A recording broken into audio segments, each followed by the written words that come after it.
এই যে দেখুন, আজকে রান্না করেছি বগুড়ার আলু ঘাটি। দেখেছেন কি ইয়াম্মি। বগুড়ার আলু ঘাটি কীভাবে রান্না করে জানেন?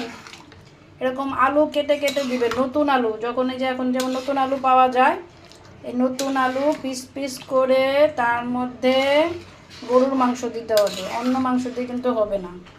এটা হচ্ছে বগুড়ার বিখ্যাত খাবার। আমরা যখন বগুড়ায় গিয়েছিলাম তখন আমার এক স্টুডেন্ট আছে, সে আমাদেরকে এরকম রান্না করে খাওয়াইছিল। ওদের কাছে আমরা ছিলাম একদিন। বগুড়ার আলু ঘাটি, ওর নাম হচ্ছে রবিউল। তো ওর কাছ থেকে, ওর আম্মুর কাছ থেকে আমি শিখলাম। সেটা হচ্ছে কি, এখানে অবশ্যই টমেটো দিতে হবে। এই যে দেখেন, টমেটো দিতে হবে, কাঁচামরিচ দিতে হবে, পেঁয়াজ দিতে হবে, আদা রসুন বাটা দিতে হবে, হলুদ মরিচ ধনিয়া জিরার গুঁড়া, এবং লাস্টে অবশ্যই দিতে হবে এই যে কাঁচামরিচ, আস্তে আস্তে কাঁচামরিচ, এবং গরম মশলার মধ্যে দিতে হবে দারচিনি, এলাচ, লবঙ্গ। তাহলেই হয়ে যাবে আপনাদের বগুড়ার বিখ্যাত আলু ঘাটি। সো যাদের খেতে ইচ্ছা করবে প্লিজ চলে আসুন বগুড়ার বিখ্যাত আলু ঘাটি।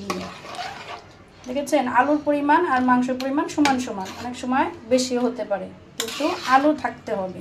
বেসিক্যালি হচ্ছে আলুটা থাকতে হবে।